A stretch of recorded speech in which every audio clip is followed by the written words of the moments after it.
honestly, the fact that they're back here at this Super Bowl after what we were discussing last year in Minnesota, okay, where it was Bill and Tom and Bob Kraft and Jimmy G and that whole snake pit that was apparently developed in the locker room and in the facility there. And then Brady pleads the fifth a couple of weeks later, you know, with Jim Gray, and now they're back. They're here again, you know, and that's their mantra, you know, we're not going away or something, or whatever they're saying, to put on their sleeve. What is it? We're not done. Do we have that two-a-days? Play the Tom Brady. Oh, production value. Yeah. Okay, great. Well, maybe. Okay. It's two-a-days. Let's let them hear it all the way down to Atlanta. We're still here. We're still here. We're still here. We're still here. We're still here. Okay, Tom, you're not an underdog here. I mean, it sounds funny. But everybody uses that, right? I mean, that's the annual sum. It's just tough. Again, half of the NFL Network Super Bowls have been Patriots Super Bowls. It is insane. And I chose them to win the AFC, and I don't think I was alone in that regard. But you have Brady, who is quoted as saying, I'm the baddest bleeper in the world. You're not an underdog if you're saying I'm the baddest. That's true. Right? I guess that you're trying to have it all possible ways. Look, they play the underdog role, and they're trying their best to continue to play the underdog role, and I'm fine with it, but I don't believe it. I'll never forget which Super Bowl. It was an NBC Super Bowl, Cardinals and Steelers. Yeah. And I was doing NFL Total Access at the time for the NFL Network, and we would be teasing who's coming up with a live shot of whoever was the guest off to the set, walking on the set. So it was Ken Wisenhunt, the head coach of Arizona at the time, and Adrian Wilson, the thumper from the back end of the defense, walking on the set. And I'm like, coming up next, Ken Wisenhunt, Adrian Wilson, come right back. So we go to break, and he walks on the set. He looks at me, he goes, worst team in the playoffs, huh?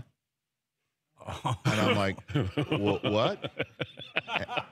And I'm like, what are you talking about? He goes, we're the worst team in the history of the playoffs, huh? And I'm like going through, you know how it works. You go through your mind. Rolodex. You go through your Rolodex. Like, well, when did I say that? How did I say it? Was it anything close to saying that? I said nothing like that. I said nothing like that. You know who did? Chris Collinsworth said it. And he thought that I said it because he was in such a whole Super Bowl week rage of we are the underdogs and we are going to kick some ass here. And I'm like, you know, Coach, I didn't say that. Chris did. And if you're going to ascribe that to me, can I have his Emmys as well? Yeah. Like, what else can I have of Chris Collinsworth? And he was just in a total state of mind that he tried to get the entire locker room in. It's just tough that the Patriots are trying to pull this one off. I remember when the Giants beat the Buffalo Bills, and I went to O.J. Anderson's locker after the game, and he wouldn't talk to anybody in the media because he was cursing at us, saying, none of you guys picked us to win. Right. So they just won the Super Bowl. None of you bleepers picked us to, and I said, I did. Which I did. Right. In USA Today, like they had my my prediction along with everybody else. I said, well, I did. What did you say? He didn't want to. Doesn't fit his narrative. No, because then he was going to have to talk to me. So then I go over to Jeff Hostetler's locker. He had just won the Super Bowl, filling in for Phil Simms. And somebody had taken a razor blade and they had carved up his suit.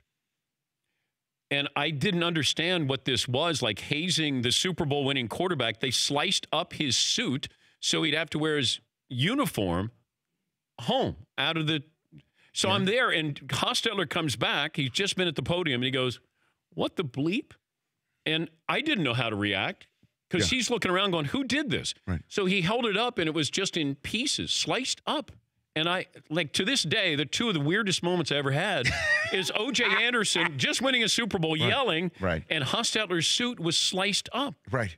And, like, they just won. Right. It's kind of crazy how sometimes the reaction happens. I mean, the phrase that I've heard over and over again, again, this is my 16th Super Bowl I'm covering, that I still will never understand by somebody who wins is, no one can ever take this away from me. And I'm like, well, who's attempting to actually take it from you? Come on, give it to me.